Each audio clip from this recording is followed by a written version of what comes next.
Bonjour à tous, je suis très heureuse de vous retrouver pour une nouvelle émission scintillante. Aujourd'hui, j'ai la joie de recevoir Amanda Castello. Elle est juriste spécialisée en droit international public et en sciences politiques. Elle est une experte reconnue dans l'accompagnement des personnes en fin de vie et en deuil. Elle est également la fondatrice de l'association de recherche sur la fin de vie et la créatrice du programme Pas dix mots murmurés pour adolescents et enfants en deuil. Son ouvrage Le second souffle, mon journal pour réapprendre à vivre avec le deuil vient de paraître aux éditions Guy Trédaniel.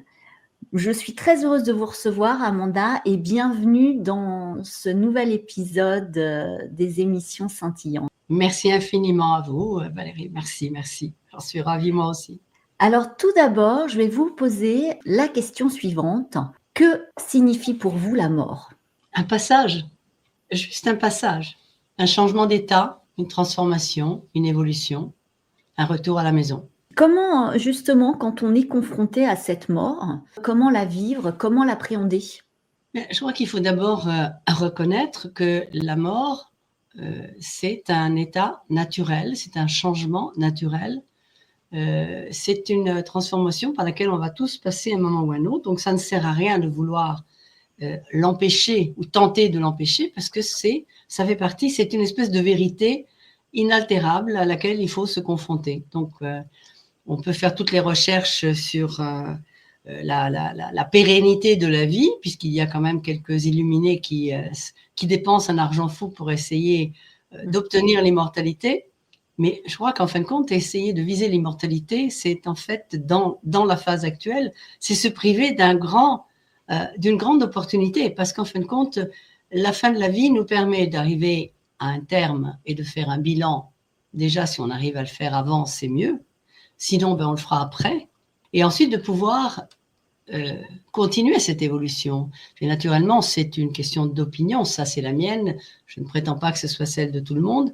Mais je pense que ce qui est important, c'est de comprendre qu'en fin de compte, la mort, elle nous permet d'ouvrir une porte ou une fenêtre vers quelque chose d'autre, vers une évolution nécessaire qui fait partie de l'existence. En fin de compte, c'est ce retour à la maison que disait la doctoresse Elisabeth Kubler-Ross, c'est le retour à la source, mais ça ne veut pas dire qu'on est, voilà, définitivement, c'est fini, on s'arrête là et on le repos éternel, mais c'est un moment de réflexion sur soi-même, peut-être avant ensuite la poursuite d'un changement d'état et peut-être le retour ici, à l'école de la Terre, à l'école de l'incarnation, où nous avons encore beaucoup de choses à apprendre. Ce que j'aime beaucoup, par exemple, je vous ai dit, j'ai beaucoup voyagé dans différents pays, donc différentes cultures, et en me confrontant surtout avec ce qu'on appelle les peuples premiers ou les sociétés traditionnelles que je respecte profondément et qui m'ont beaucoup appris, la différence de leur concept est très, très significative et qui permet d'avoir un vécu beaucoup plus serein. C'est-à-dire que pour nous, on est... Et puis après, on a un parcours, disons, plus ou moins linéaire, qui monte, qui descend, avec des victoires, des défaites, etc. Et puis après, on arrive à un terme, point final, c'est la ligne d'arrivée, et c'est fini. Et puis de là, selon nos croyances et nos foi différentes, eh bien, on ira vers un paradis à gauche, à droite, sous les différentes formes de ces différentes options.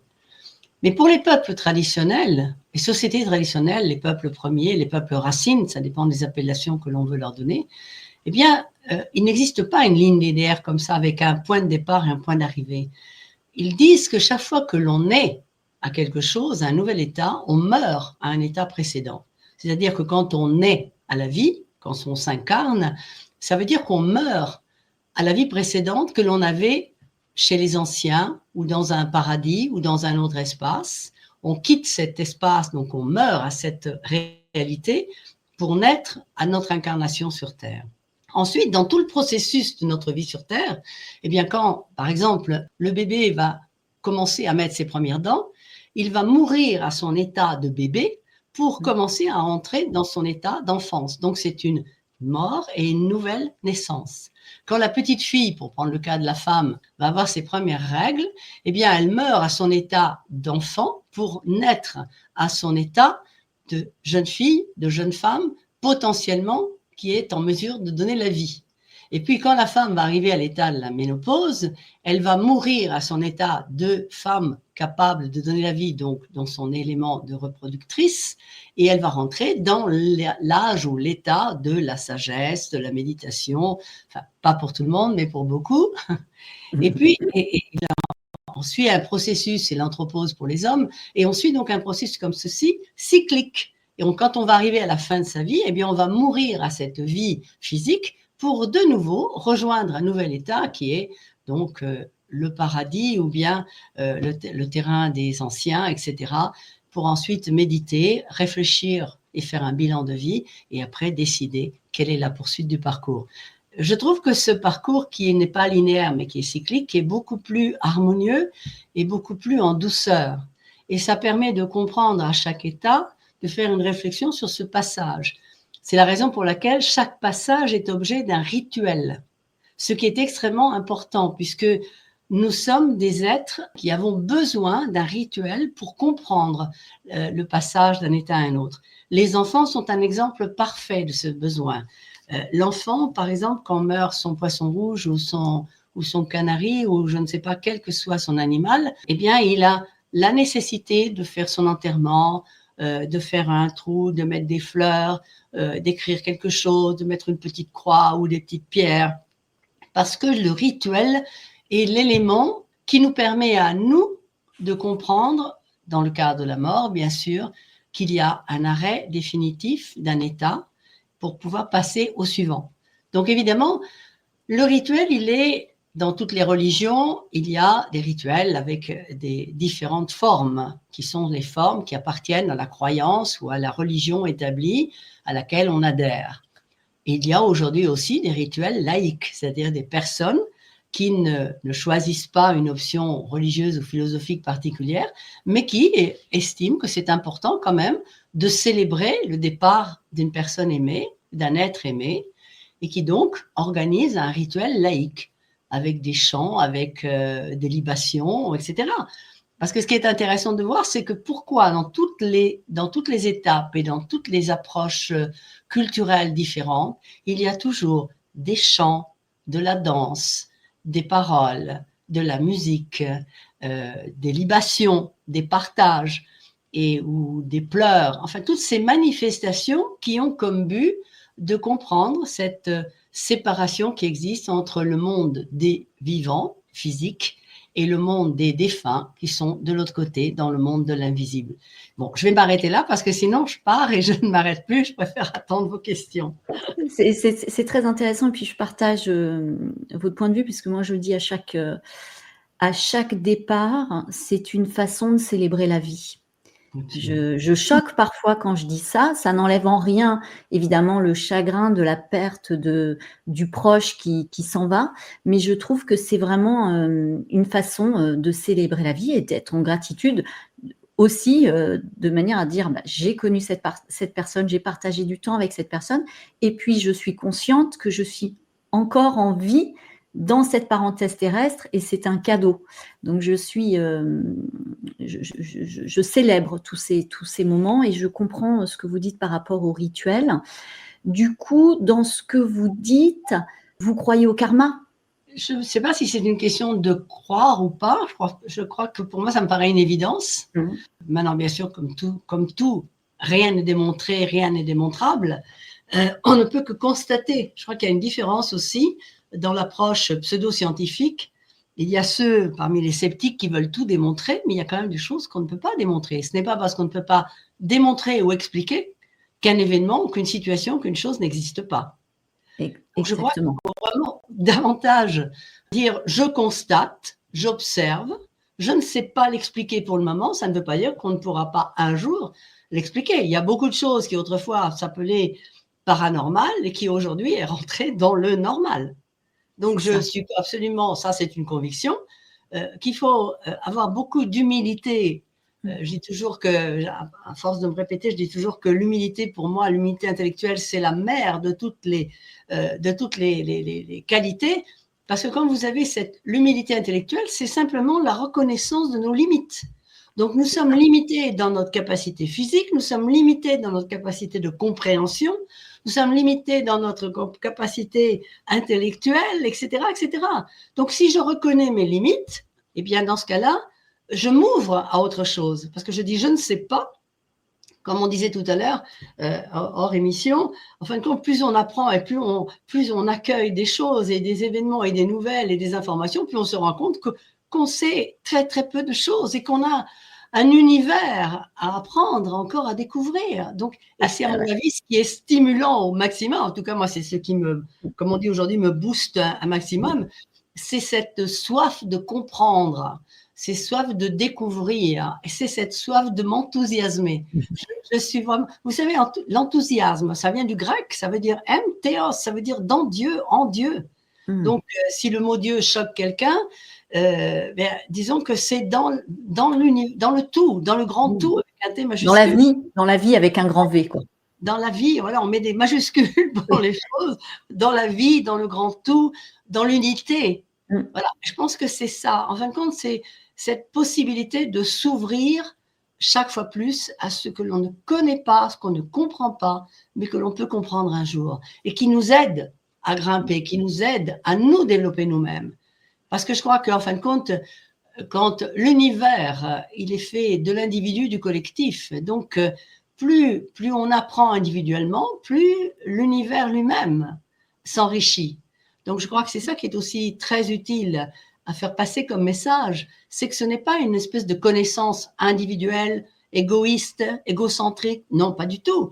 C'est quelque chose que l'on partage avec les autres. D'ailleurs, c'est ce que Jung disait sur ce qui est l'inconscient universel. Pourquoi est-ce que parfois on se rend compte que des découvertes se font dans le même moment ?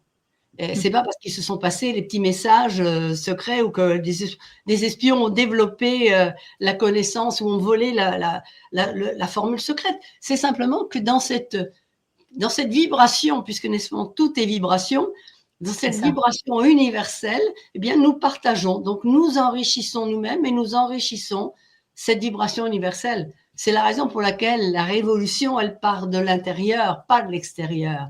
Si nous voulons changer ce monde qui est tellement secoué en ce moment, qui est tellement problématique, qui vraiment nous bouleverse tous les jours, on se dit, mais quelle est la nouvelle tuile qui va nous tomber sur la tête demain matin ? Eh bien, je crois qu'il faut travailler sur nous-mêmes, puisque plus nous produisons de beau et de bon en nous, plus nous croyons également en la beauté du monde et de la création. Vous savez, il y a deux exemples que je voudrais bien faire passer. Je me rappelle toujours ce que disait Mère Teresa. Mère Teresa disait, c'était une petite bonne femme que j'ai eu le plaisir, l'honneur de connaître à Rome. Elle disait, si vous m'invitez à une manifestation contre la guerre, je ne viens pas. Si vous m'invitez à une manifestation pour la paix, je viens. C'est la différence entre le contre et le pour. Et ça, je crois que c'est extrêmement important. Dans un autre registre, c'était le docteur Carl Simonton, avec lequel j'ai eu le plaisir aussi de me former en counseling de sa méthode particulière du docteur Carl Simonton Foundation. Et lui, il disait, ne dites pas ce monde est horrible, cet univers est à jeter, il faut tout recommencer, il faut tout détruire. Parce qu'il disait, vous faites partie de ce monde. Et donc, vous êtes vous aussi responsable de ce monde actuel. Donc, travaillez sur vous. Et ça, il le disait par rapport à des malades de cancer. Et donc, puisque moi, je travaillais là-dedans, étant psy, travaillant dans ce domaine, donc je voulais apprendre ces nouvelles approches, ces nouvelles techniques. Et c'est juste, plus je dis que c'est horrible, que cette société est une société de M, et qu'il n'y a rien qui peut se sauver, et que le monde est... Mais j'en fais partie. Vous savez, c'est aussi, vous rappelez-vous le docteur Deepak Chopra, médecin américain d'origine indienne, qui disait, oui, moi aussi, qui disait dans un de ses livres, il disait, mais il y a en nous un petit Hitler. C'est le côté sombre que nous avons en nous. Et donc, il faut essayer de donner de la lumière en nous pour pouvoir illuminer l'extérieur.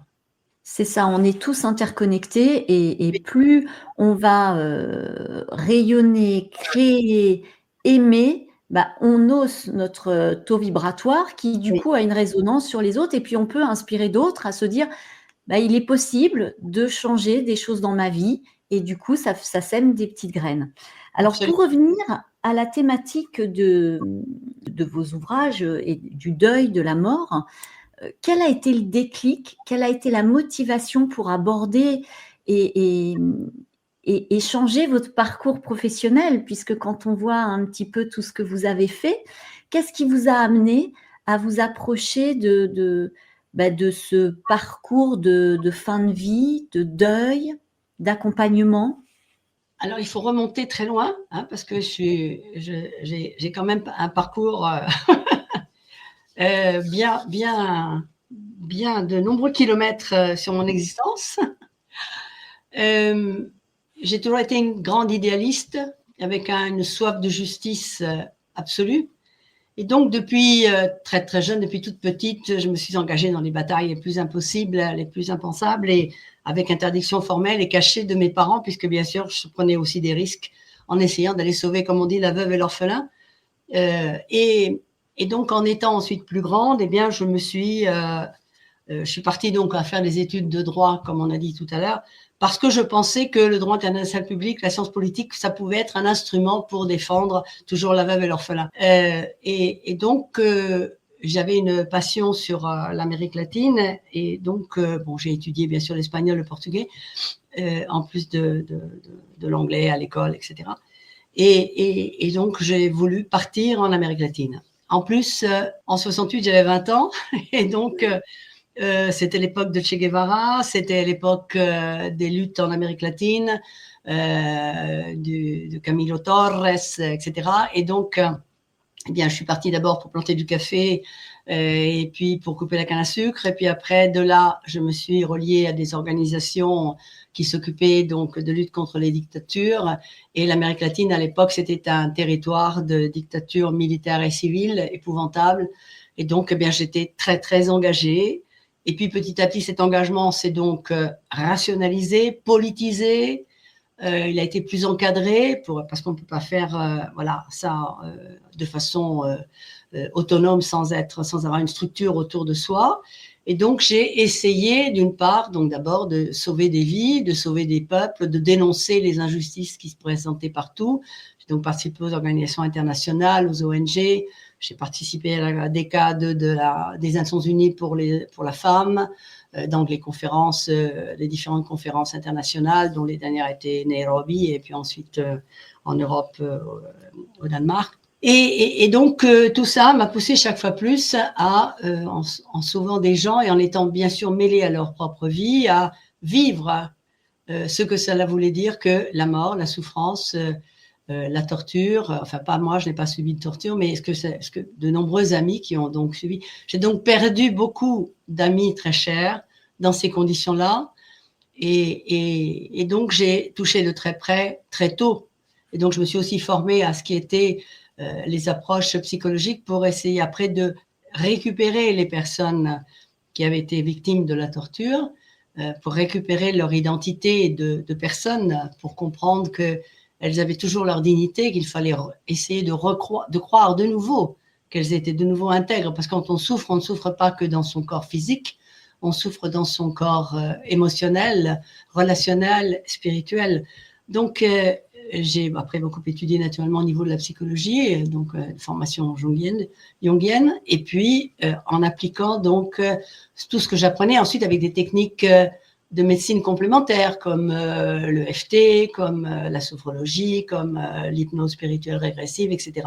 Toutes ces approches me permettant d'aider davantage les personnes. Donc, ce qui veut dire que la mort, la souffrance, le deuil, je connais ça sur le terrain. Voilà. Pas seulement de la théorie ou de l'université, mais aussi, donc bien sûr ça aussi, mais surtout sur des vécus. Et puis aussi travailler avec les enfants qui se retrouvaient tout d'un coup en deuil, parce que les enfants qui avaient donc vécu des situations traumatiques, puisque j'ai travaillé avec des organisations comme les mères et les grands-mères de la place de mai en Argentine, les femmes du Guatemala, du Salvador, etc. Et puis de là, après, bien, je suis revenue sur ce qui était donc des situations plus dans, disons, le deuil normal, c'est-à-dire le deuil sous notre ciel occidental, c'est-à-dire la fin de la vie, c'est-à-dire le grand âge, c'est-à-dire les maladies, c'est-à-dire la mort spontanée, imprévue. Et donc, j'ai appliqué naturellement toutes ces connaissances et toutes ces expériences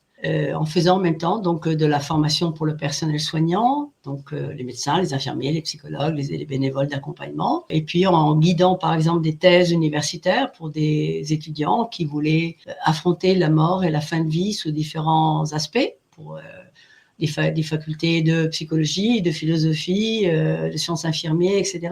Et puis ensuite, eh bien voilà, je me suis mis ensuite à organiser donc des groupes de deuil pour adultes, pour adolescents, pour enfants. Et puis après, donc, bien sûr, l'écriture. L'écriture, j'écrivais depuis toujours, mais là, j'ai formalisé l'écriture avec donc des livres pour les enfants, des livres pour adultes. Et c'est comme ça que sont nés ensuite ces derniers livres qui ont été certains traduits dans différentes langues. Voilà un petit peu le fil rouge de cette histoire qui est vraiment une espèce de fil rouge du destin qui porte à la rencontre d'une raison de vivre et d'apprendre et de faire quelque chose sur cette terre. Vivre son deuil est quelque chose d'intime, d'où le journal Le Second Souffle. C'est un outil, moi je le trouve magnifique, en plus il est joliment illustré et je trouve que c'est un compagnon très intéressant, très réconfortant pour vivre au mieux le deuil quand on y est confronté. Donc il y a 52 semaines pour écrire, dessiner, réfléchir, comprendre et aller mieux. Est-ce que vous pouvez nous raconter comment est née cette idée de créer cet outil? Oui, c'est d'ailleurs une histoire assez amusante d'ailleurs, parce que j'avais écrit mon précédent livre qui s'appelle Calmer sa peine, qui a été publié aux éditions Le Lotus et l'éléphant du groupe Hachette. Et ce livre avait déjà 30 protocoles, donc des exercices qui étaient quand même très, très utiles. Mais c'est un livre de fond, c'est-à-dire avec une série donc des chapitres importants sur tout le processus du deuil. Mais avec aussi de nombreuses notes qui permettaient aux personnes d'approfondir des questions, mais qui permettaient d'avoir un texte qui soit quand même très simple. Je voulais que ce soit un outil qui puisse être à la portée de tout le monde sans avoir aucune obligation d'avoir des connaissances ou fait des études supérieures. Je voulais que ça puisse être vraiment quelque chose. Les notes permettaient aux personnes d'approfondir la partie plus scientifique, mais c'était quelque chose d'un outil très utile. Et il a marché très très bien ce livre. La preuve est que cette année, il est même sorti en livre de poche, donc le même contenu, mais en livre de poche, donc très pratique. Puis un jour, voilà la petite histoire. Je tiens une conférence, toujours sur ce sujet, et à la fin de la conférence, il y avait le libraire qui avait tous les livres sur la table. Puis donc, bien sûr, les personnes qui venaient acheter le livre chez le libraire me demandaient de faire la dédicace. Bien. Alors arrive une dame d'un certain âge, qui me dit « Bonjour, je voudrais votre livre. » Avec grand plaisir, madame, à quel nom dois-je faire la dédicace? Elle me donne son nom, je fais la dédicace et je lui dis, ce qui est quand même normal, est-ce que vous voulez que je vous en parle de ce livre, que je vous le présente? Et elle me dit « Non, c'est pas la peine, je sais déjà tout. » Alors je la regarde un petit peu interloquée. Elle me dit « Non, je vais vous expliquer parce que cette nuit, j'avais décidé que je venais à cette conférence parce que j'ai perdu mon mari il y a 3 mois. » Ou enfin plus ou moins le nombre de mois exactement, aujourd'hui je ne me rappelle plus très bien, mais ça faisait pas très longtemps. J'ai perdu mon mari il y a quelques mois et donc je venais à cette conférence pour essayer de comprendre un petit peu, m'en sortir. Et dans cette nuit, j'ai fait un rêve et je voyais mon mari qui me disait « Va acheter le livre, va acheter le livre ». Il m'a répété ça plusieurs fois. Donc je suis venue ici pour acheter le livre parce que je dois acheter votre livre. Bon, je dis « Madame, très bien, vous me direz quand vous aurez donc travaillé sur ce livre ». Et elle était avec une amie, une dame de plus ou moins de même âge. Et elle lui dit, tu devrais l'acheter toi aussi, parce que tu en as besoin. Et la dame lui dit cette phrase qui pour moi était le déclic. Et elle lui dit, non, moi je n'aime pas les bouquins, je ne lirai jamais un livre, c'est de la théorie, pour moi, c'est trop compliqué. Et je me suis dit, voilà le problème. Il faut que je trouve une autre méthode pour pouvoir dire la même chose sous une autre forme, qui soit facilement acceptable par une personne qui a une espèce de réaction négative par rapport à un livre et qui ne soit pas donc rébarbative. Et alors je me suis dit, qu'est-ce que je peux faire? Eh bien, le journal intime. Le journal intime qu'utilisaient autrefois les jeunes filles plus que les jeunes garçons, mais enfin eux aussi certains, mais c'était pas le même contenu. Mais en fin de compte, le journal privé intime, il n'y a pas que les jeunes filles qui écrivaient des journaux intimes. Pensons, puisque j'en ai déjà parlé tout à l'heure, le journal de Che Guevara, c'est un des livres. Einstein a écrit aussi un journal. Il y a des quantités de personnages de la science, de la littérature ou de la découverte, des explorateurs qui ont écrit des journaux intimes. Donc, ce n'est pas seulement de recueillir des données scientifiques, mais c'est un moyen d'exprimer ce que l'on ressent, la surprise, la peur, les doutes, le questionnement. Et je me suis dit, voilà, il faut que je fasse un journal intime, mais qui soit pas seulement des carnets de deuil, il y en a partout, il y en a beaucoup, ça existe, mais j'en ai vu, mais c'est pas ça qui me parlait. Je voulais quelque chose qui soit comme une espèce de thérapeute personnel. Je voulais que ce livre devienne vraiment une occasion de se coucouner, et un confident. Je voulais qu'il soit très beau, très doux, et qu'il soit en même temps très riche, et qu'il permette à la personne de se libérer de ce qui est le poids de la souffrance du deuil. Donc, j'ai pensé aux 52 semaines, puisque bien sûr, ça fait 1 an. Bon, pour certains, ça peut être insuffisant, il suffit de recommencer, de repartir. Il y a chaque semaine un thème, qui sont en général, bien sûr, on n'invente rien. Ce sont tous les obstacles que l'on doit franchir quand on vit un deuil. On trouve dès la table des matières, au début, toute l'explication des différents thèmes. Il y a bien sûr une préface très importante qui est faite par un philosophe, qui est le professeur Damien Leguay, qui travaille à HEC, mais qui travaille aussi à Jeanne Garnier, qui travaille beaucoup sur le deuil, sur les soins palliatifs. Donc, c'est un apport scientifique et culturel important. Et ensuite, chaque semaine, à la suite de la présentation du thème, qui donne une explication sans être quelque chose de lourd, il y a des propositions d'exercices très diversifiés, qui peuvent être écrire une lettre, qui peuvent être coller une photo, coller une mèche de cheveux, coller un ticket, quelque chose, un souvenir, quelque chose qui est un objet, puisque on parlait de rituel tout à l'heure, les objets pour chacun et chacune d'entre nous sont souvent chargés de mémoire. On ne peut pas coller une pipe, mais on peut coller du tabac, par exemple. On peut coller voilà, un morceau de papier, on peut coller un petit dessin, on peut coller. Et ce sont des objets, des signes qui sont très forts pour la personne qui est en deuil. Que cette personne soit un adulte ou que ce soit un enfant. Ensuite, on peut également, de la même façon, il y a des exercices qui sont proposés en rapport avec la nature et qui sont souvent hérités du chamanisme, sans que ce soit des pratiques ni trop complexes, ni trop engagées. Ce n'est pas un livre sur le chamanisme, c'est un livre qui connaît bien ses limites et qui doit être applicable par tout le monde, sans que cela rebute quelqu'un en disant non, je ne vais pas y aller, ça c'est trop pour moi. Il n'y a pas de choses qui soient inaccessibles. Et puis cela permet, ensuite, il y a des exercices qui sont des méthodes. Par exemple, des j'explique techniques, la méthode de l'EFT, une méthode très pratique pour se soulager de sa douleur physique, morale, spirituelle, etc. Et donc, chaque semaine, il y a ces illustrations magnifiques qui ont été faites par une illustratrice italienne qui a un grand talent. Ce sont des dessins oniriques qui parfois prennent une page entière et qui vraiment sont très douces et qui renforcent le texte lui-même. Et puis, à la fin, il y a un moment de possibilité dédié à, disons, à la méditation personnelle. Il y a tout le long des semaines, il y a des textes qui permettent une méditation. Il y a des textes à la fin, il y a une proposition de texte aussi bien d'obédience religieuse, il y a les principales religions que nous connaissons, des textes laïques en quantité, des femmes comme des hommes. Je crois même avoir réussi à mettre plus de femmes que d'hommes. Et ensuite, il y a une courte bibliographie parce que c'est un journal de deuil. Ce n'est pas un livre qui a besoin d'avoir 10 pages de bibliographie, mais il y a quand même une proposition d'avoir quand même certains livres qui peuvent être utiles pour approfondir. Voilà un petit peu le contenu de ce livre. Il y a des citations aussi inspirantes à chaque thématique, à chaque page. Oui.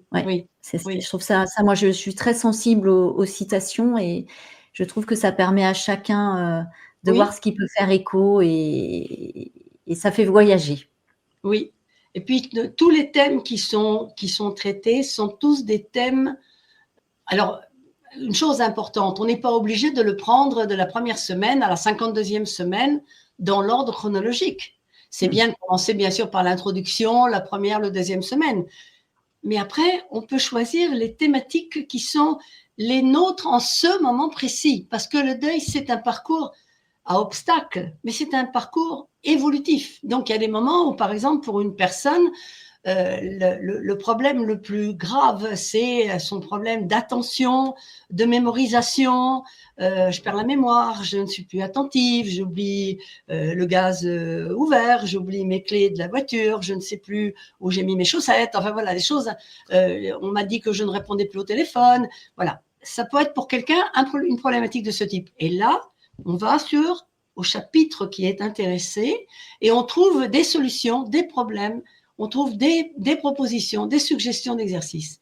Pour quelqu'un d'autre, ça peut être la perte d'un enfant, qui est une tragédie, et il n'y a pas de solution miracle. Je ne propose pas de solution miracle. Je n'ai pas la baguette magique d'Hermione ou d'Harry Potter.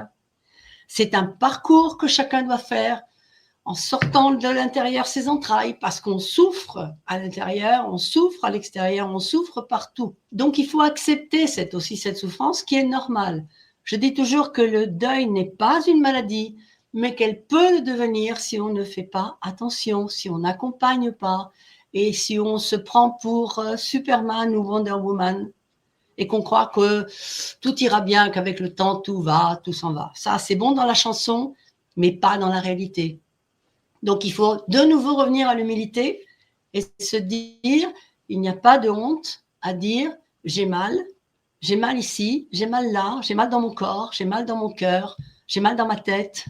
Et donc, j'ai besoin d'aide. Et il n'y a pas de Et oui, honte. c'est ça ce que j'allais dire. Et de ne pas avoir peur d'oser demander de l'aide. Et cet outil est un complément à une aide thérapeutique et peut ouvrir aussi une discussion, je trouve, un échange avec le psychologue, le thérapeute qui peut accompagner la personne qui est en deuil, parce qu'elle peut se rendre compte qu'en faisant un exercice, ça ouvre autre chose qui souvent aussi est liée à une blessure plus ancienne. Et je trouve que c'est très intéressant parce qu'il peut être aussi un déclic pour aller travailler sur quelque chose de plus lointain. Vous avez parfaitement raison. Vous voyez, c'est la raison pour laquelle, par exemple, quand on a, dans le cas d'une famille, il y a des enfants, il ne faut pas cacher la mort à l'enfant. Parce que pour l'enfant, son premier deuil, c'est celui qui va conditionner ensuite ses deuils successifs. Parce que comme nous tous, il y aura d'abord le deuil peut-être du canari ou du hamster ou du chien ou du chat, mais il peut y avoir le deuil de la grand-mère, le deuil de son petit frère ou de sa petite sœur, le deuil de ses parents. Et si on cache à l'enfant, toujours bien sûr dans une bonne intention, parce que on fait ce que l'on peut. Et comme souvent l'adulte n'a pas été préparé et ne sait pas, il dit bon bah on va pas l'emmener au cimetière, on va pas l'emmener voir la grand-mère qui vraiment aujourd'hui c'est plus la même qu'avant, son visage est défait, etc. Et donc on l'envoie chez la tante, on l'envoie chez des copains, et pendant ce temps-là, bien on l'a désapproprié, on lui a en fin de compte volé l'être avec lequel il avait un rapport d'affection et qu'il ne verra pas et qu'il ne saura pas où il est parti et pourquoi et comment. Et très souvent, c'est une autre chose importante, on dit des choses qui sont folles à un enfant et qui vont créer un traumatisme à l'intérieur de l'enfant et qui va se porter en lui, même si après il va comprendre. Mais la blessure restera. Quand on lui dira, ben, ton petit frère, il est allé jouer aux boules avec les anges, ben, l'enfant, il va dire, ben, c'est sympa ça, et pourquoi il est allé jouer aux boules et moi pas? Ou on va dire, je me rappelle par exemple du cas que racontait un ami très cher qui malheureusement n'est plus là, qui est le docteur Michel Hanu, et qui est psychiatre, psychothérapeute, qui était le fondateur de l'association de la Fédération Vivre son deuil. Et il disait qu'un jour, on lui amène un enfant qui souffrait d'une insomnie pathologique. Cet enfant ne voulait plus dormir. Et dès qu'il commençait à s'endormir, hop, il se relevait, il avait son inconscient le réveillait et il était en alerte constante. C'était une catastrophe, cet enfant était en train de dépérir. Et donc il commence à travailler avec l'enfant, commence à lui faire des jeux, à lui faire, bien sûr ce n'est pas seulement avec la parole qu'on arrive à résoudre un problème ainsi, jusqu'au moment où l'enfant à un moment lui donne la clé de son problème. Il lui dit, on m'a dit que mamie s'était endormie d'un sommeil éternel, je ne veux pas m'endormir du même sommeil. Voilà quelle était la clé. L'enfant avait entendu que sa grand-mère s'était endormie pour un sommeil éternel et il ne voulait pas risquer de s'endormir lui aussi. Donc, il ne dormait plus. Donc, quand on dit certaines phrases aux enfants, il faut faire attention parce que l'enfant, il réagit cause et effet et il dit, bon, ben voilà, donc s'il est parti jouer au boule, il m'a abandonné, syndrome de l'abandon. S'il s'est endormi, ben, je ne veux surtout pas qu'il m'arrive la même chose, etc., etc. Donc, ce qu'il faut, c'est s'adapter à l'état évolutif de l'enfant, comprendre ce que l'on peut lui dire avec des mots qu'il est en mesure de comprendre et lui faire comprendre que la tristesse est une chose normale, que c'est une émotion normale et que nous sommes tous tristes, mais que la personne, que son âme, que son esprit, selon ce que l'on en croit, sera toujours près de lui ou près d'elle. Mais il faut que l'enfant se rende compte qu'on ne le trompe pas. Parce qu'un enfant à qui on ne dit pas la vérité se rend compte qu'il ne peut plus avoir confiance dans l'adulte. Et ça va lui créer des méfiances dans son processus évolutif. Donc, c'est pourquoi le premier deuil que vit un enfant, c'est un deuil qu'il faut vraiment faire très, très attention et être dans la vérité et pas dans le mensonge. Vous avez totalement raison parce qu'à titre personnel, quand mon petit frère Erwan est décédé à l'âge de 4 ans et demi, j'avais deux autres frères et mes parents, pour les protéger, pensaient faire bien, n'ont pas voulu que mes 2 petits frères assistent à l'enterrement de notre petit frère Erwan, qui en plus est décédé des suites d'une maladie, donc il avait été opéré, etc. Donc il ne l'avait pas vu déjà pendant plusieurs semaines puisqu'il avait été hospitalisé en région parisienne. Et du coup, aujourd'hui, il y en a un qui est papa, l'autre pas, ce sont des adultes, hein, mais on sent qu'il y a une fragilité, il y a leur relation à la mort. Ils ne la vivent pas du tout de la même façon que moi, parce que moi j'ai eu la chance d'être là en plus le dernier jour, d'avoir assisté à l'enterrement. Et c'est vrai qu'on sent que ça a brisé quelque chose et que la réparation n'est pas encore vraiment faite alors que ce sont des adultes aujourd'hui. Et mes parents en ont pris conscience, mais c'est vrai qu'ils ont pensé faire bien au moment où ils les ont préservés de ce dernier au revoir, en fait. Absolument, c'est une blessure qui reste, que vous pouvez ensuite rationaliser et expliquer, mais la blessure, elle est là et elle va se réanimer chaque fois que vous allez vous retrouver dans une situation qui va servir de déclencheur. C'est à chaque nouveau deuil et en même temps, ça crée une peur. Par exemple, si vous me dites que votre frère est papa, eh bien, il peut avoir une peur par rapport à ses propres enfants. Parce que bien sûr, la peur que l'on a et le souvenir de cette blessure reste. La blessure, elle est à l'intérieur de l'inconscient. Et même si ensuite, à l'âge adulte, vous rationalisez, vous comprenez, vous expliquez, mais il reste que cette blessure, elle va se réactiver chaque fois que la vie va vous présenter une situation semblable, c'est-à-dire un deuil, c'est-à-dire une nouvelle que vous allez apprendre. Et si vous me dites que, par exemple, votre frère est papa, il risque d'y avoir également une peur, une crainte par rapport à ses propres enfants. Et c'est pour ça que je dis toujours que, en fin de compte, la blessure, il faut qu'elle soit cicatrisée. Quand on a une blessure, il faut la nettoyer. Si vous la nettoyez bien, il restera toujours une cicatrice, mais elle ne fera plus mal. Elle sera le témoin d'une mémoire de quelque chose que vous avez vécu, mais elle ne vous fera pas mal.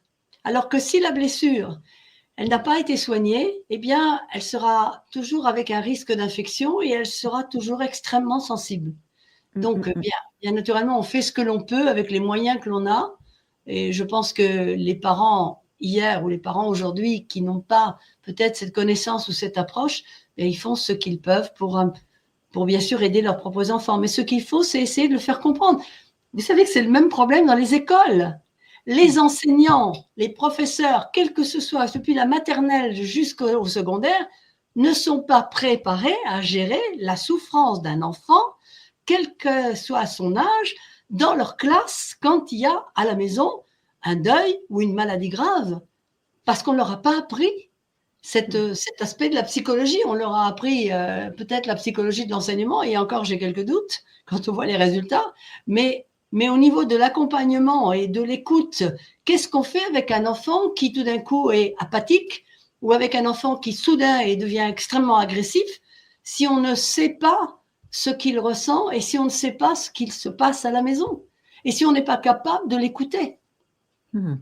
Et ça aussi, il y a un manque dans notre société d'appréhension de la naturalité du phénomène de la fin de la vie sous tous ses aspects, parce que ça peut être bien sûr une longue maladie, ça peut être la suite d'une intervention chirurgicale, ça peut être un arrêt cardiaque, ça peut être un accident.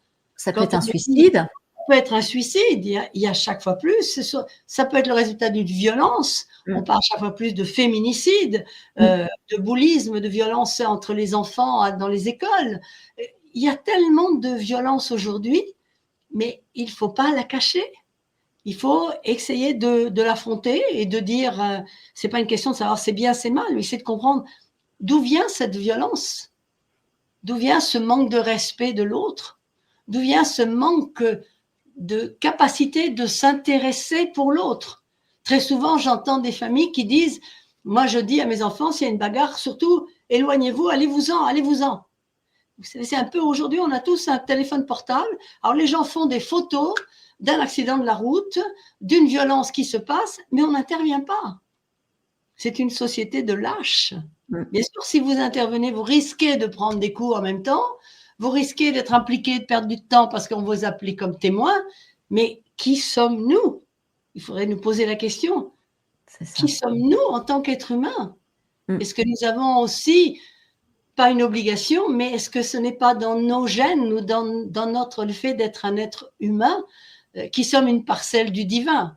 Si nous venons, enfin, ça peut-être nous porte un peu loin, mais si je suis en même temps, ou le temple de l'Esprit Saint, selon les différentes obédiences religieuses, mais si je suis une parcelle de la source, une parcelle du divin, une parcelle de la lumière, j'ai donc l'obligation en même temps, envers moi-même, envers ce que je détiens, envers ce que je suis, de m'occuper d'autrui, de m'intéresser par la souffrance d'un être qui peut être un être humain ou un être animal. Je ne peux pas détourner le regard.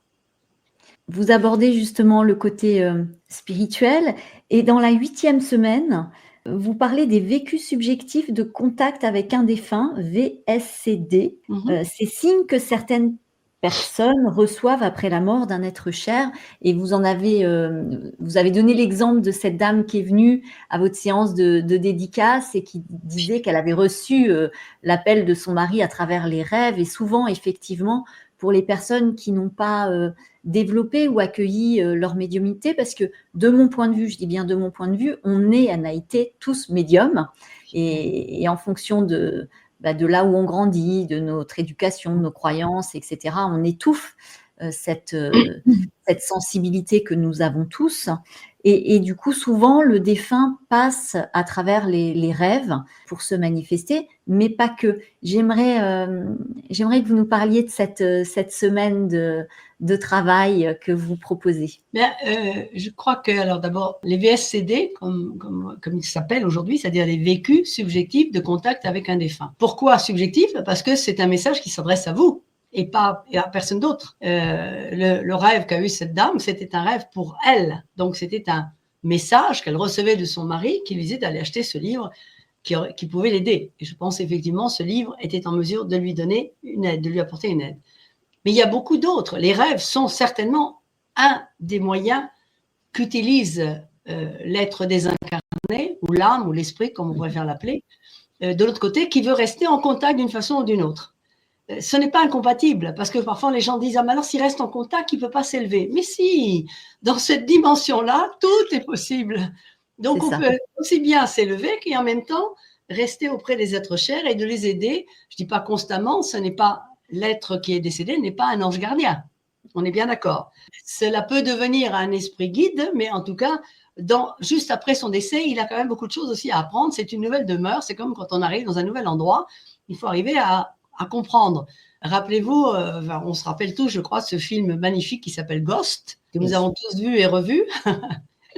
Eh bien, c'est là, dans Ghost, quand j'ai vu la première fois Ghost, j'ai dit, mon Dieu, mais le metteur en scène a tout étudié sur tout ce qui se passe au moment du deuil. Aussi bien le pauvre qui est perdu dans le métro et qui n'arrive pas encore à comprendre que cette histoire du ticket de concert qui est flagrante quand l'autre, le méchant, bien sûr, qui est le responsable de la mort du compagnon de la jeune femme, de Demi Moore, lui dit, mais enfin, qu'est-ce que c'est un ticket de concert? Oui, mais c'est le ticket de concert où ils ont été, etc. Donc, c'est ce que je disais tout à l'heure quand je dis que les objets sont chargés pour nous de souvenirs, d'émotions, de ces partages. Et donc, on ne peut pas bazarder comme ça ni le ticket, ni la pipe, ni le chapelet de la grand-mère, ni je ne sais pas quoi, ni les images saintes de la communion du petit. Qu'est-ce que c'est les VSCD? Eh bien, ce sont des moyens que l'être désincarné essaye d'utiliser, et ce que l'on sait, en tout cas, bien sûr, sans jamais pouvoir comptabiliser ni les compter, ni en calculant la valeur et le poids, il paraît qu'en tout cas, pour ces êtres désincarnés, ce n'est pas facile de rentrer en communication avec nous. D'abord parce que nous sommes aussi tellement fermés avec notre vision cartésienne. Et comme vous disiez tout à l'heure, justement, on n'y croit pas, on pense que c'est pas possible. Donc, si on pense que c'est pas possible, eh bien, naturellement, ça ne peut pas arriver. Mais ce qui est intéressant, c'est de comprendre que, par exemple, il y a des quantités d'informations qui aujourd'hui, dans le cadre d'un travail de recherche qui a été fait en Suisse, par Evelyn Wesseseller, elle a un nom un petit peu compliqué, c'est un nom d'origine germanique. Elle a créé donc à Zurich une banque de données où elle a recueilli des expériences dans le monde entier, enfin pas encore le monde entier, mais dans beaucoup, beaucoup de pays. Et elle est en train maintenant d'ouvrir une nouvelle banque de données sur l'Inde prochainement, mais elle l'a fait sur des pays occidentaux pour vérifier si tous ces VSCD se manifestent de la même façon dans tous les pays, dans toutes les cultures, dans tous les niveaux, à tous les niveaux. Bon. Alors, par exemple, vous êtes désespéré parce que vous êtes en deuil et vous avez des quantités de problèmes à résoudre, dont des problèmes économiques, financiers. Vous cherchez le contrat d'assurance de la maison et vous ne le trouvez pas et vous êtes en colère et vous dites à votre mari ou votre compagnon, c'est pas possible, je ne trouve pas ce truc-là, où est-ce que tu as bien pu le mettre? Et puis tout d'un coup, il y a un livre de votre étagère qui tombe par terre et dedans, toc! Il y a le contrat que vous cherchiez depuis 15 jours. Voilà. Donc ça, ce sont des éléments d'un VSCD. Vous êtes dans votre chambre, on est en plein hiver, tout est fermé, et puis tout d'un coup, vous avez un papillon, ou vous avez un oiseau qui frappe à la fenêtre, alors qu'il n'y a pas de ce genre d'oiseau, il n'y a pas de papillon en plein hiver, ou vous avez des plumes, ça fait partie des choses les plus fréquentes comme message, des plumes, des petits cœurs que vous trouvez un peu partout. Alors bien sûr, on peut dire oui, c'est un hasard. Il y a un cœur qui est dessiné sur votre pare-brise, il y a un cœur, une petite pierre qui a la forme d'un cœur, il y a un cœur dessiné sur le sable. Ce sont des signes. Alors, il y en a d'autres. Vous sentez un parfum de fleurs dans une pièce où il n'y a pas une seule fleur. Et il n'y avait pas de fleurs depuis déjà un certain temps. Et pourtant, il y a ce parfum de fleurs, parfum de bougie, parfum d'encens. Ce sont tous des moyens qui utilisent nos 5 sens. Donc, si vous êtes plus sensible à un de ces 5 sens, eh bien, vous allez avoir une perception qui peut être par l'olfactif, par le visuel. Il y a ce qu'on appelle les fameuses apparitions, qui ne sont pas des apparitions, ce ne sont pas des hallucinations. Vous voyez effectivement peut-être la forme qui n'est pas complète parfois, mais suffisamment représentée ou définie pour que vous puissiez l'identifier. C'est effectivement telle personne à laquelle vous pensiez, puis ça apparaît, puis ça disparaît très vite. Il y a d'autres sensations aussi qui sont un toucher. Vous vous sentez effleuré. Vous pouvez vous sentir effleuré aussi par votre chien qui est mort. Hein, il faudra qu'on parle après des animaux. Vous pouvez sentir une main qui s'appuie sur votre épaule. Et ça, ce ne sont pas des hallucinations. Moi, je peux vous citer un cas personnel, par exemple. Mon mari venait de mourir et j'étais en train de faire des calculs sur des problèmes financiers, pas du tout, j'étais pas du tout dans la méditation transcendantale ni dans la spiritualité, j'étais dans les calculs et je déteste les calculs, c'est pour moi très compliqué, je compte sur mes doigts, j'ai toujours besoin d'avoir une calculatrice et j'étais plongée là-dedans et tout d'un coup j'étais à mon bureau dans cette même position. Et puis, il y avait ma bergère allemande, j'en avais 2. Elle était sur mon lit dans une chambre et j'avais ma bergère allemande qui était là, qui s'appelait Maat. Et elle était dans un grand fauteuil. Elle était en train de dormir, elle était enroulée sur... Puis à un moment, elle se redresse, elle s'assied et elle me regarde, mais elle regarde au-dessus de moi, elle regarde derrière moi, puis elle met les oreilles en arrière et elle commence à se trémousser et à geindre. Et je lui disais, mais Maat, qu'est-ce qu'il y a ? Et alors, quand je disais qu'est-ce qu'il y a, elle me regardait. Et après, 2 secondes après, elle regardait en haut, toujours derrière moi. Et en continuant à se trémousser. Et alors, je Je dis, bon, il y a quelque chose qui se passe. Hein. Et alors, j'arrête, je laisse mes comptes et je lui dis, mais ça va? Et chaque fois que je parlais avec elle, je dis, Matt, regarde-moi. Alors, elle me regardait, puis 2 secondes après, elle regardait derrière moi comme ça. Et alors, je lui dis, est-ce qu'il est là? Et alors là, je lui ai prononcé le nom de mon mari. Et alors là, elle s'agitait encore plus. Et à ce moment-là, Valérie, j'ai senti une main qui s'est appuyée sur cette épaule. Je dois dire que l'émotion était à son comble. Je respirais à peine. Je ne bougeais pas. J'ai laissé là. Et on se regardait avec la chienne. Matt me regardait, moi je la regardais. Elle continuait à regarder en haut, se trémoussant. Je sentais cette main, mais très forte, appuyée sur moi. Puis après la main, lentement, la pression s'est soulevée. La chienne s'est remise à dormir. Et moi, j'ai respiré un grand coup. Et est-ce que ça vous a effrayé ou pas? Non. Non, ça ne m'a pas effrayé, ça m'a ému profondément. Mmh. Parce que, bon, bien sûr, parce que je connais ce genre de signes, parce que j'avais eu d'autres signes dont je vous ai parlé, des bougies, de l'encens, etc., ou des fleurs, autre chose. Donc, puis j'étudie ce genre de phénomène. Donc, je pense que pour quelqu'un qui n'est pas habitué, ça peut faire un certain effet. Mais d'ailleurs, quand on lit les livres, par exemple les livres du docteur Jean-Jacques Charbonnier, il y en a un qui s'appelle Rencontre avec l'invisible, où il raconte des témoignages de différentes personnes qui ont vécu ce genre de choses, dont celle d'un médecin très rationnel, qui a dit au docteur Charbonnier, bon, je viens parce que c'est un toubib, et donc, allez, si ça te fait plaisir, je vais faire l'expérience de ta TCH, transcommunication hypnotique. Et puis, à la fin de l'expérience, je lui dis, bon, tu vois, bon, c'était sympa, je me suis relaxée, je me suis bien détendue, mais il ne s'est rien passé. Bon, bah, il dit, écoute, ça arrive, hein, ça ne marche pas à tous les coups. Et alors, il rentre chez lui, et quelques jours après, donc, il téléphone et il écrit, il fait un rapport qu'il envoie donc, au docteur Charbonnier, et il lui dit, écoute, tu ne vas pas me croire, mais quand je suis arrivée chez moi, alors je suis arrivée dans la chambre, et puis je me suis assise dans mon fauteuil, où je m'asseyais de temps en temps, et puis j'ai dit, bon voilà, je me doutais bien que ce truc-là, ça n'allait pas marcher avec moi, que c'était de la blague, c'était voilà. Et puis tout d'un coup, je vois devant moi, je vois ma femme. Donc il a l'apparition de sa femme. Et il le décrit, il dit habillé avec une robe rose qui était celle qu'elle avait au moment de l'enterrement, et le collier, je ne sais plus comment qu'il décrit, qu'il lui avait offert. Et sa femme, non seulement elle est là présente, et elle lui dit gros, je sais plus quoi, gros dadé, alors tu vois bien que je suis là. Et puis hop, elle disparaît. Et ça, c'est quelque chose qui est dans son bouquin, qui est très intéressant. Il y en a beaucoup d'autres. Donc voilà, ça veut dire, ça, ce sont les fameux vécus subjectifs de contact avec les défunts. Ça n'arrive pas à tout le monde, mais il y en a des quantités, il y en a chaque fois plus. Et les gens aujourd'hui osent en parler. Parce qu'avant, on n'osait pas en parler. Parce qu'on avait toujours l'impression que quelqu'un allait vous dire, ben, vous êtes cinglé. Voilà, vous êtes cinglé, ou ça fait partie des hallucinations post-mortem, vous allez voir, ça va passer. Alors, c'est vrai que ce sont en général des signes que l'on reçoit très près du décès, mais enfin, il y a les statistiques dans le livre, d'ailleurs, les écrits d'Evelyne Vassasser, elle donne les pourcentages de ses premières études, où bien sûr, la grosse proportion, c'est dans la première année, donc pas seulement les 15 premiers jours, mais dans la première année. Après, ça s'estompe un peu. Après, ça peut revenir occasionnellement. Donc voilà, on en est là des recherches.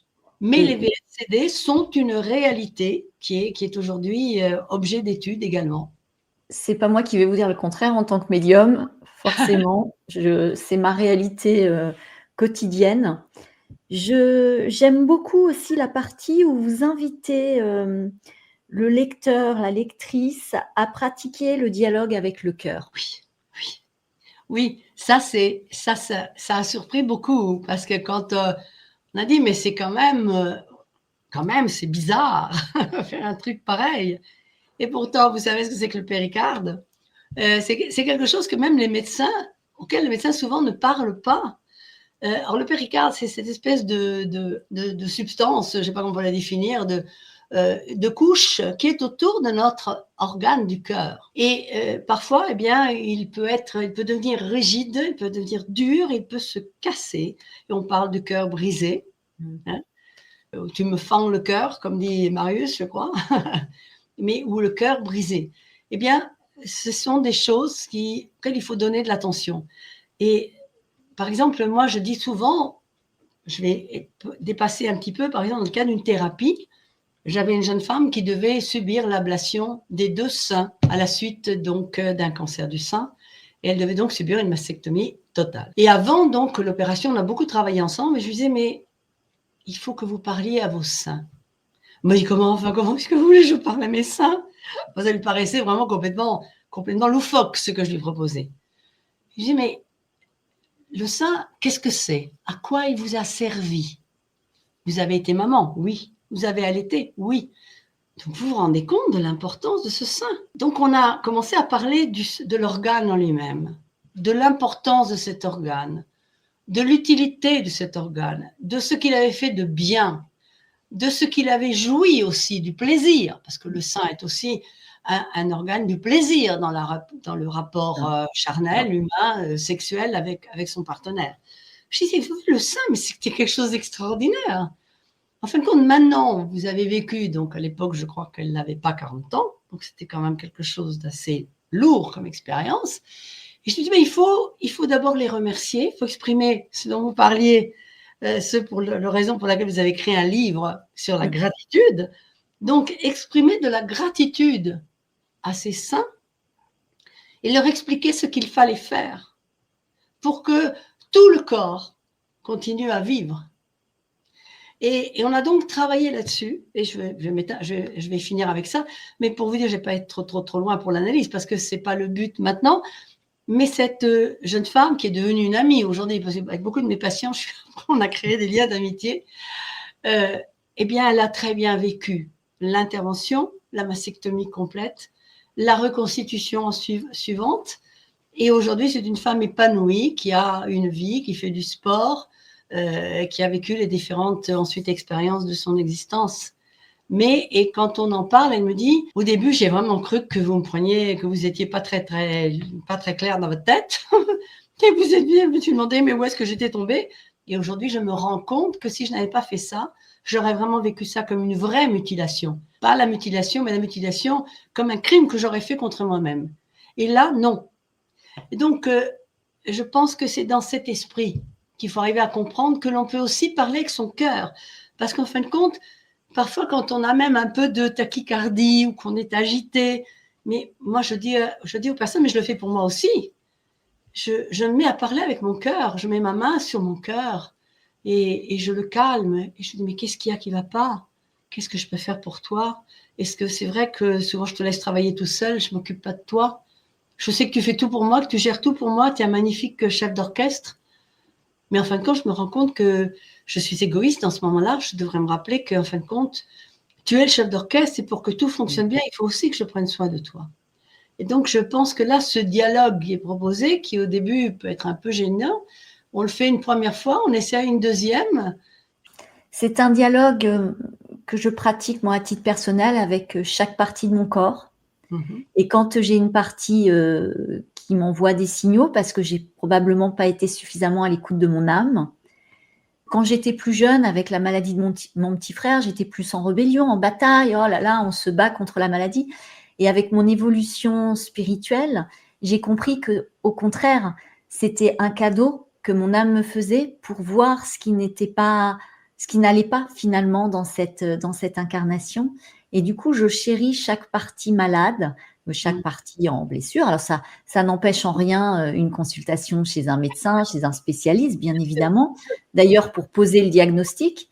Et suite à ça, je parle aux parties blessées et j'ai réussi à éviter, dans mon cas, 2 opérations en faisant partir, avec l'aide de mon magnétiseur, un kyste, un polype.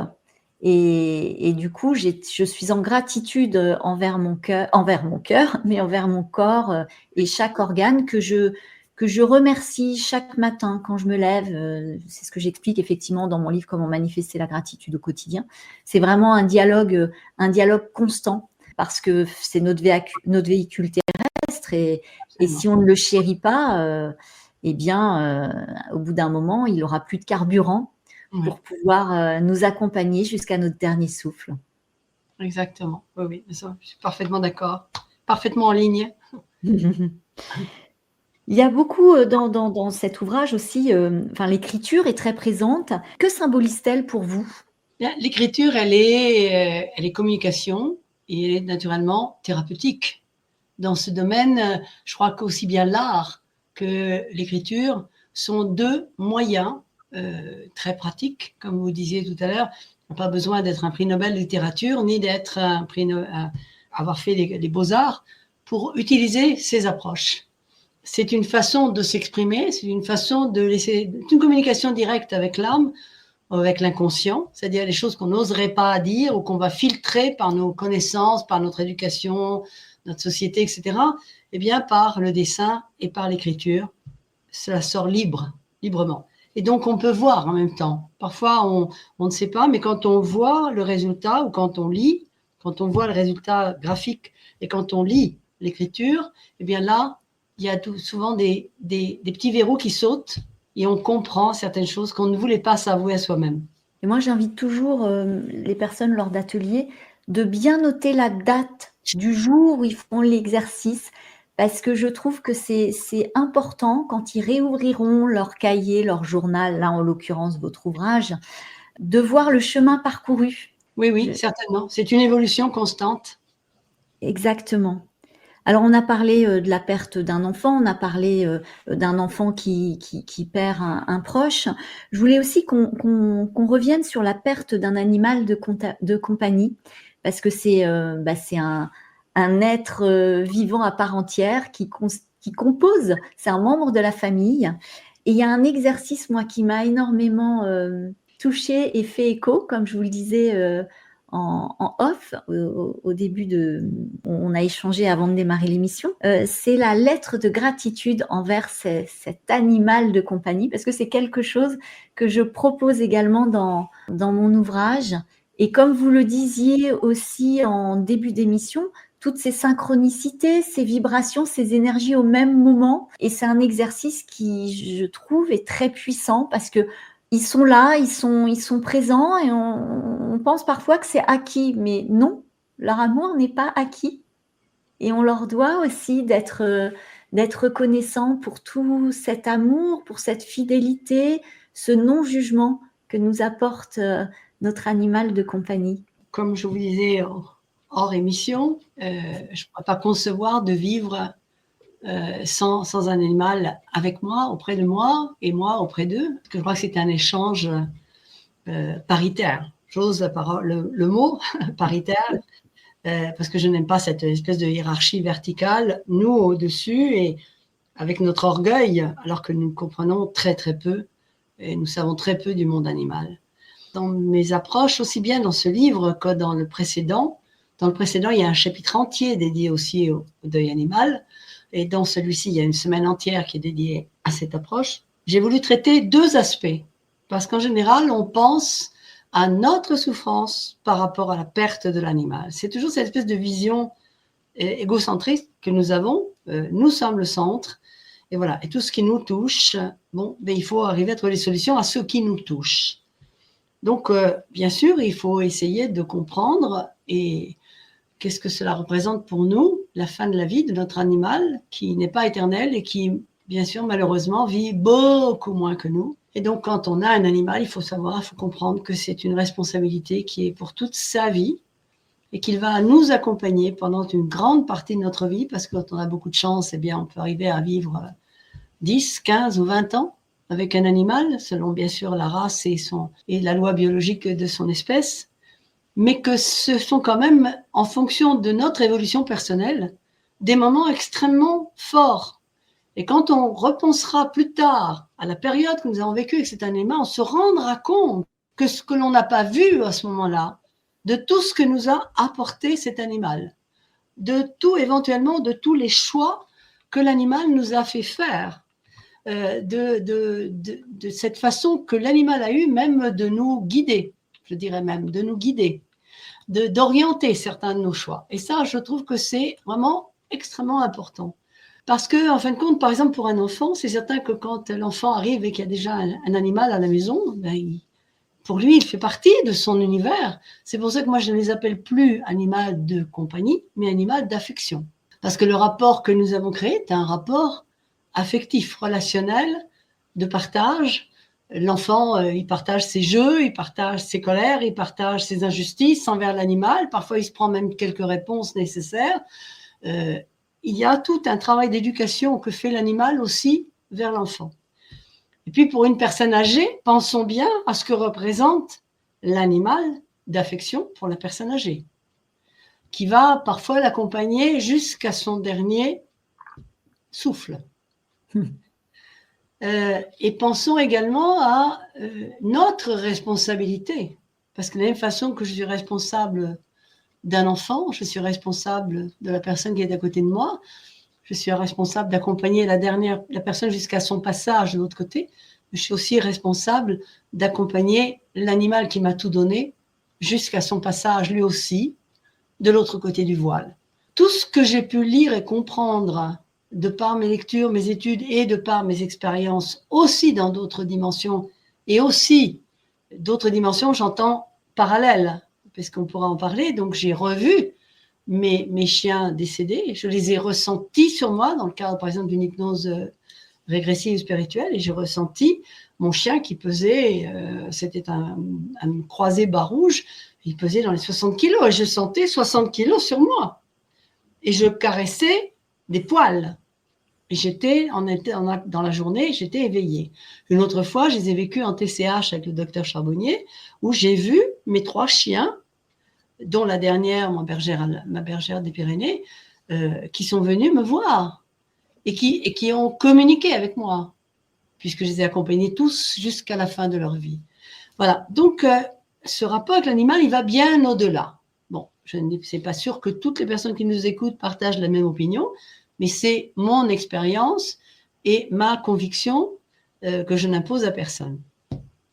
Alors donc, la première partie, c'est donc le devoir que nous avons d'assistance et d'accompagnement, c'est-à-dire j'ai beaucoup aussi travaillé avec des vétérinaires pour comprendre que parfois il y avait des gens qui accompagnaient leur animal chez le vétérinaire et disaient, comme on ne veut pas non plus voir la grand-mère qui est en train de nourrir ou la faire voir à un enfant, parce qu'elle n'est pas en état et qu'on voudrait garder un bon souvenir ou une belle image, ce qui est une aberration en soi, puisque c'est hors de la réalité. Et donc, des gens qui accompagnaient leur animal et qui s'en allaient. Or, l'animal, même si ça vous fait mal, il doit pouvoir vous voir. Vous devez lui prendre la patte comme vous tendriez la main à un être humain. Eh bien, il faut tendre votre main et prendre sa patte et la serrer et le regarder dans les yeux et lui dire « Je pleure pour toi, je suis désespérée parce que tu t'en vas, mais je te laisse partir et je t'aime. » C'est le dernier message et c'est le dernier sacrifice que vous pouvez faire à votre commodisme, hein, si je peux utiliser un mot comme ça, votre confort personnel, parce que bien sûr c'est plus facile de ne pas être présent pour certaines personnes. Moi je n'aurais pas été capable de ne pas être présente, mais c'est ce qu'il faut essayer de faire. Bon, il y a des situations, des conditions dans lesquelles on ne peut pas être présent, c'est vrai, mais il faut entrer en communication avec son animal. Et il faut que l'animal ne se sente pas trahi ou abandonné dans le dernier instant qu'il a. Donc aujourd'hui, c'est vrai que les vétérinaires sont plus sensibles et qu'ils expliquent et qu'ils prennent le temps à expliquer à leurs patients, aux familles, ce qui va se passer et qu'il faut prendre son temps. Et puis, il y a aussi une autre chose que l'on peut faire, qui aujourd'hui s'est beaucoup développée, c'est la communication animalière. Donc, moi, j'ai utilisé, parce que j'ai des amis qui font de la communication animalière, et je recommande toujours cette communication quand c'est possible, afin qu'on puisse aussi demander, est-ce que l'animal est prêt? Parce que parfois, l'animal, même s'il n'est pas bien, même s'il souffre, ou même s'il est incontinent, etc., mais il n'est pas prêt encore.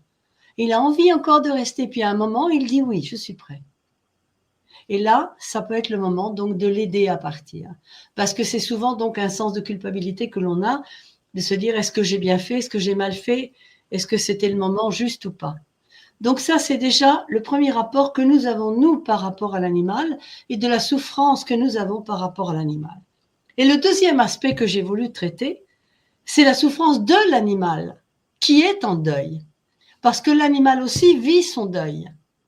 Et l'animal vit le deuil de la perte de son humain, et l'animal vit aussi le deuil de la perte d'un autre de ses congénères, d'un autre ami de la même famille, par exemple, à l'intérieur de sa famille. Ou ce sont des situations que l'on vit dans le monde animal, dans le wild world. Et dans ce monde animal, on voit le processus du deuil, la douleur, la souffrance de la perte de l'animal, aussi bien chez les éléphants que chez les orques, que chez les baleines, que chez les dauphins, que chez les orang-outans, que chez les gorilles. Et on a, comme chez aussi les chiens et les chats. Moi, j'ai eu un chien qui, tout d'un coup, voulait se laisser mourir parce que sa sœur était morte. Et elle se laissait aller, elle ne voulait plus manger, elle ne voulait plus boire, elle ne voulait plus sortir pour faire ses besoins. Je devais la prendre dans les bras, et c'était un berger allemand, et la porter à l'extérieur. C'était la sœur de Marthe dont j'ai parlé tout à l'heure.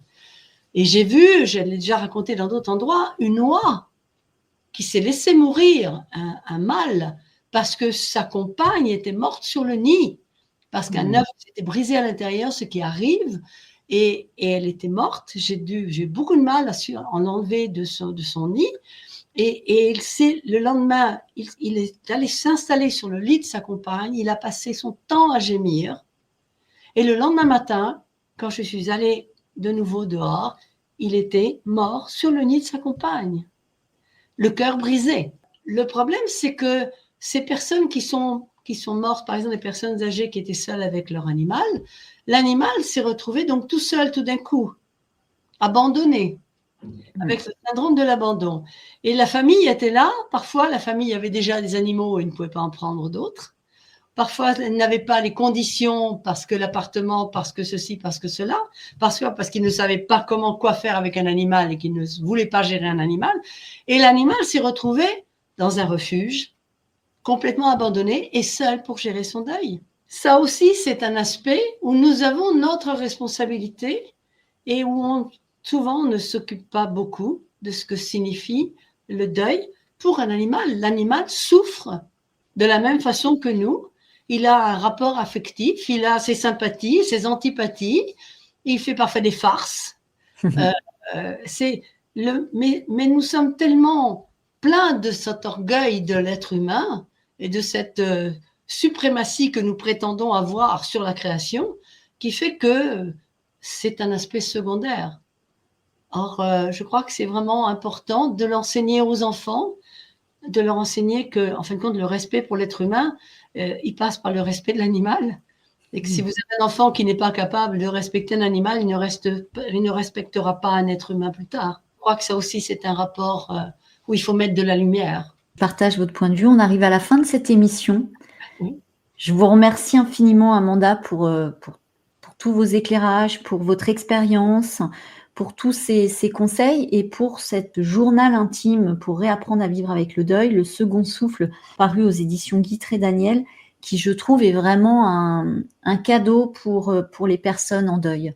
Vraiment. C'est une aide. En tout cas, moi, ça résonne, ça fait écho dans ma manière de vivre, d'évoluer, de grandir. Et franchement, j'aurais adoré avoir cet outil lors de mes deuils, notamment quand j'étais très jeune, parce qu'on se sent assez seul et démuni face à la perte d'un être cher, d'un être, que ce soit un animal ou que ce soit un être humain. Voilà. Donc, avant de se quitter, je voulais savoir si je vous prêtais ma baguette de fée, à quoi vous servirait-elle? Je dirais que je pourrais l'utiliser quand il pleut, pour avoir du soleil. Mais je ne me permettrai jamais d'utiliser votre baguette de fée pour ce que je crois être un travail personnel qu'il faut faire. Parce que je peux créer une illusion de beau temps et de soleil avec votre baguette, mais je ne peux pas créer et me substituer au processus qui est un travail individuel et personnel que chacun et chacune de nous doit faire. Donc, je vous remercie pour ce don généreux que vous me faites de votre baguette, mais je pense que je pourrais peut-être utiliser votre baguette pour calmer la souffrance physique d'une personne. Ça, oui, comme thérapie de la douleur. Ça, je crois votre baguette pourrait être utile pour calmer la douleur physique. Mais je crois que le processus que chacune et chacun d'entre nous doit faire, qui est en même temps une occasion de croissance, de comprendre, donc de se développer, je crois que c'est un travail individuel que nous devons chacun et chacune de nous oser faire. Merci infiniment, Amanda. Au plaisir d'échanger à nouveau même sur une autre thématique. C'était un vrai plaisir pour moi, une vraie découverte et un vrai plaisir. Merci Valérie, merci beaucoup. Je vous remercie tous de nous avoir suivis. N'hésitez pas à aller écouter les épisodes précédents, d'aller également écouter l'émission Douceur et Confidence, et puis de partager si ça vous plaît. C'est une façon de me soutenir, de soutenir les experts, les personnalités, les invités qui participent à ces podcasts. Prenez soin de vous, rayonnez l'amour et au plaisir de vous retrouver pour un nouvel épisode. Merci, au revoir.